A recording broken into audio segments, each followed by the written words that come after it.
बिस्मिल्लाहिर्रहमानिर्रहीम, अस्सलाम वालेकुम। मैं हूं मखदूम शाहबुद्दीन। 27 सितंबर 2025 हफ्ते का दिन। आलमी मंजरनामे से दो इंतहाई अहम तरीन डेवलपमेंट्स।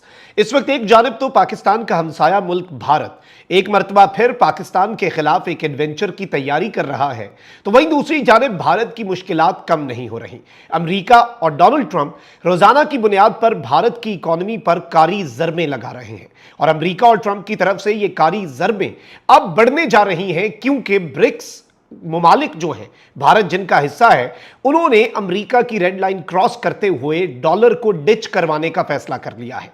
लेकिन असल कहानी ये नहीं है। असल कहानी ये है कि रूस और चीन और ब्राजील और अहम तरीन ममालिक जो हैं, उनके साथ मिलकर भारत अमेरिका को डिच तो करवा रहा है, अमेरिका को टफ टाइम तो देने का फैसला कर चुका है। लेकिन इसी ब्रिक्स इजलास में भारत के साथ नया हाथ हुआ है, पाकिस्तान सुरखरू हुआ है और भारत को हजीमत उठाना पड़ी है। यह इंटरेस्टिंग खबर है। यानी भारत इस वक्त सब कुछ अपना लुटाकर वेस्ट के साथ लड़कर चाइना और रशिया वाले ब्लॉक की साइड पर अपना वजन उस पलड़े में डालने की कोशिश इंडिया कर रहा है। लेकिन वो कोशिशें भी पाकिस्तान के खिलाफ भारत के जो मंसूबे हैं उनमें कामयाब नहीं हो रही। एक तरफ तो ये डेवलपमेंट है, तो वहीं दूसरी जानिब पाकिस्तान का दोस्त मुल्क तुर्की इस वक्त छा चुका है और तुर्की नई से नई टेक्नोलॉजीज जो हैं मिलिट्री के पॉइंट ऑफ व्यू से और जंगी एतबार से अपनी डिफेंस कैपेबिलिटीज को बढ़ाने का जो सिलसिला जारी रखे हुए हैं। और ये चीज भी आपने ज़हन में रखनी है कि इस वक्त तीन मुल्क ऐसे हैं जो अगर फ्यूचर में पाकिस्तान का भारत के साथ टाकरा होता है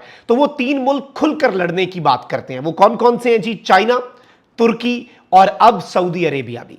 और नाकाबिले यकीन दिफाई निजाम जो है नाज़रीन कराम तुर्की ने अनवेल किया है और ये पाकिस्तान के लिए भी अहम है। ये पाकिस्तान के कॉन्टेक्स्ट में भी बहुत इंपॉर्टेंट डेवलपमेंट है, इस पर भी बात कर लेते हैं। लेकिन पहले जरा भारत की हालत ज़ार। डोनाल्ड ट्रंप ने क्या कुछ नहीं किया भारत पर। पहले टैरिफ लगाया, साउथ एशिया के अंदर इंडिया की इंडस्ट्री को उड़ा के रख दिया, क्योंकि इंडिया का मुकाबला पाकिस्तान और बांग्लादेश से था।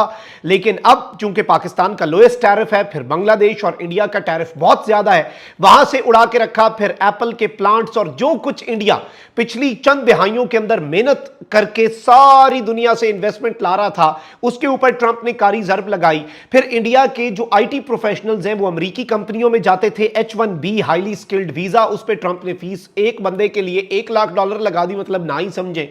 फिर अब कल ट्रंप ने फार्मास्यूटिकल इंडस्ट्री के ऊपर 100% टैरिफ लगा दिया है और वो 100% टैरिफ जो है वो भी इंतहाई भारत के लिए तशवीशनाक है। $10 बिलियन की भारत की फार्मास्यूटिकल इंडस्ट्री पर कारी ज़रब लगाई है। अब भारत जो कि इस वक्त अमेरिका की तरफ से मुंह की खा चुका है, अमेरिका की तरफ से जलीलो रुस्वा हो चुका है, अब वो अपनी कुर्बतें बढ़ाना चाह रहा है। आपके सामने है कि चाइना के साथ, रशिया के साथ और इस ब्लॉक को एम्पावर कर रहा है। ठीक है जी, चाइना और रशिया को तो अमेरिका की पाबंदियों की परवाह नहीं है। उसकी वजह यह है कि वो अमेरिका पे रिलाई नहीं करते, इंडिया तो रिलाई करता है। लेकिन अब इंडिया क्या करे, कोई घर तो रखना है।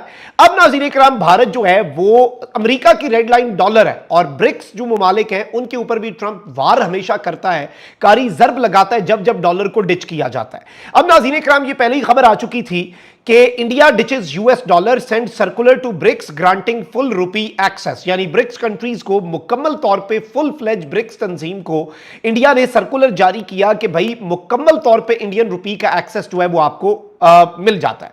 अब ब्रिक्स ममालिक जो है वो एक अपना बैंक भी बना रहे हैं और ब्रिक्स बैंक जो है नाज़रीन कराम वो इंडियन रुपीज में जो अपने बॉन्ड हैं वो मार्च 2026 से जारी करने जा रहा है। अब ये अमेरिका की रेड लाइन तो क्रॉस हुई। अब भारत ने टेक्निकली आप ये देखें कि ब्रिक्स मेंबर्स जो हैं वो बेसिकली बड़ा दिलचस्प मामला हुआ है कि एक तरफ ये डेवलपमेंट्स हो रही हैं, लेकिन ब्रिक्स कंट्रीज का एक इजलास जो है वो नाज़रीन कराम UN जनरल असेंबली की साइडलाइंस पे होता है अमेरिका में। होस्ट कौन कर रहा है जी? इंडिया। इंडिया इसे होस्ट कर रहा है। इंडिया का स्ट्रेटेजिक एलाय कौन है जी? वो है इजराइल भी। अब इस चीज को आप समझें, इंडिया इस ब्रिक्स ममालिक के इजलास को होस्ट कर रहा था, लेकिन इसका एलामिया बड़ा इंटरेस्टिंग है। एलामिया इंटरेस्टिंग क्यों है? क्योंकि एक तो इसके अंदर इसराइल की मजम्मत की गई है। ये भारत की स्टेट की जो पॉलिसी है ये उससे मुख्तलिफ है। यानी भारत को इस मामले पर भी धचका लगा, क्योंकि ब्रिक्स ममालिक में सिर्फ इंडिया ही तो सब कुछ नहीं है ना, चाइना है, रशिया है, ब्राजील है, बड़े बड़े पावे बैठे हैं। और एक और बड़ी दिलचस्प चीज हुई है कि ब्रिक्स मेंबर्स जो हैं इंडिया ही होस्ट कर रहा था। इंडिया ये मीटिंग होस्ट कर रहा था, जो मिनिस्टर्स हैं उनकी मीटिंग को, और ब्रिक्स मेंबर्स ने ज्वाइंट स्टेटमेंट जो जारी की है उसमें लश्कर और जैश ए मोहम्मद नामी तंजीमों को मेंशन किया गया है कि ये जी दहशतगर्दी में इन्वॉल्व है। लेकिन इंडिया का जो असल मौकिफ है कि पाकिस्तान का जिक्र करवाया जाए और पाकिस्तान इसमें मेंशन करवाया जाए, वो भारत नाकाम हुआ है जी।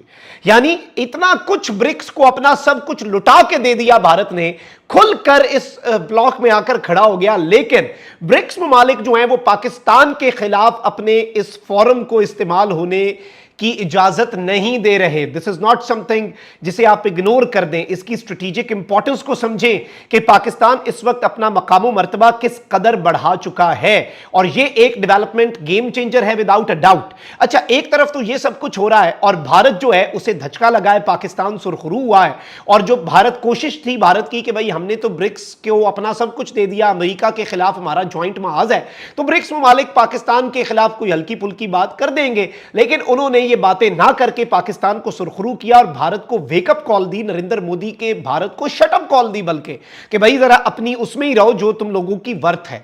अब एक तरफ ये सब कुछ है तो वहीं दूसरी जानिब पाकिस्तान और सऊदीया दिफाई मुआहिदा, इस्लामिक नेटो, पाकिस्तान का बढ़ता हुआ मकाम मर्तबा, व्हाइट हाउस में पाकिस्तान के वजीर आजम और आर्मी चीफ को ट्रंप की तरफ से होस्ट करना, यह सब कुछ इग्नोर नहीं किया जा सकता। पाकिस्तान वो लूप होल इकोनॉमिकली भी फिल करने जा रहा है जो अब इंडिया को रगड़ा लगना है उससे फिल हो, जो एक नई स्पेस क्रिएट होगी पाकिस्तान वो फिल करेगा। और इसका मतलब कतन ये नहीं होगा कि पाकिस्तान कोई साइड्स चूज करे। पाकिस्तान का चाइना के साथ जो कोलैबोरेशन है, जो कोऑपरेशन है, वो तो अमेरिका को भी वाज़े अंदाज में पता है। तो पाकिस्तान इस वक्त बेहतरीन पोजीशन में है, अमेरिका और वेस्ट के साथ भी बेहतरीन, चाइना रशिया के साथ भी, और गल्फ में तो पाकिस्तान इस वक्त है ही ड्राइविंग सीट पे। उन्होंने कहा भाई हमें आपकी अहमियत पता लग गई है, जंग भी आप जीते, एटमी ताकत भी है, और इस्लामिक कंट्रीज को ये कतर पे होने वाली स्ट्राइक के बाद बहुत कुछ जो है वो उन्हें क्लियर हुआ है, बहुत से उनके कॉन्सेप्ट जो है वो क्लियर हुए हैं। अब नाज़रीन इकराम हो ये रहा है, इस चीज को आपने समझना है कि पाकिस्तान अपनी डिफेंस कॉपरेशन बढ़ा रहा है। एक तो कान जो टर्किश फाइटर जेट्स हैं वो पाकिस्तान और टर्की जो है वो मिलकर बनाने का प्लान बना रहे हैं। फिर इसके साथ जो टर्किश ड्रोन्स हैं उन्होंने पाक भारत टाकरे में जो पाकिस्तान की मदद की, बेरफ्तार ड्रोन्स ने उड़ा के रख दिया, और ड्रोन टेक्नोलॉजी में इस वक्त दुनिया में नंबर 1 तुर्की है। इसी तरीके से अभी चाइना के साथ मजीद पाकिस्तान J-35 तैयार है जो 5th जनरेशन है वो हासिल कर रहा है। सऊदीया के साथ मिलकर पाकिस्तान मजीद हथियार बनाने का मंसूबा लॉन्च कर चुका है। और टर्की जो है जब जब फड्डा होता है टर्की कहता है कि भाई हमने दोस्ती निभानी है, नफा नुकसान बाद में देखना है। तो अब नाज़रीन इकराम टर्की ने बारबरोस कोस्टल डिफेंस सिस्टम जो है नाज़रीन इकराम वो इस वक्त डेवलप करना शुरू कर दिया है। ये इंडिजिनस मिसाइल सिस्टम है और ये टर्की की जो बंदरगाहें हैं उन्हें 400 किलोमीटर दूर से ये डिफेंड कर सकता है। ये गेम चेंजर है कोस्टल सिक्योरिटी में, और ये चीज याद रखिएगा कि पाकिस्तान पर भारत इस मर्तबा नेवल साइड से भी हमला कर सकता है, क्योंकि एयरफोर्स तो भारत की मार खा चुकी। तो अब पाकिस्तान ने नेवल साइड पर भी कुछ ना कुछ इंडिया के लिए तैयारी करनी है। और पाकिस्तान की सबसे ज्यादा डिफेंस कॉपरेशन भी किसके साथ है जी? पाकिस्तान की डिफेंस कॉपरेशन है जी चाइना, टर्की और अब सऊदी अरेबिया के साथ। तो टर्की ने ये जो नया बारबरोस कोस्टल डिफेंस सिस्टम लॉन्च किया है, ये पाकिस्तान और इंडिया की जंग में भी गेम चेंजर हैसियत रख सकता है। कमेंट सेक्शन में राय का इजहार जरूर करें। अपना बहुत ख्याल रखिए। अल्लाह निगहबान। पाकिस्तान जिंदाबाद।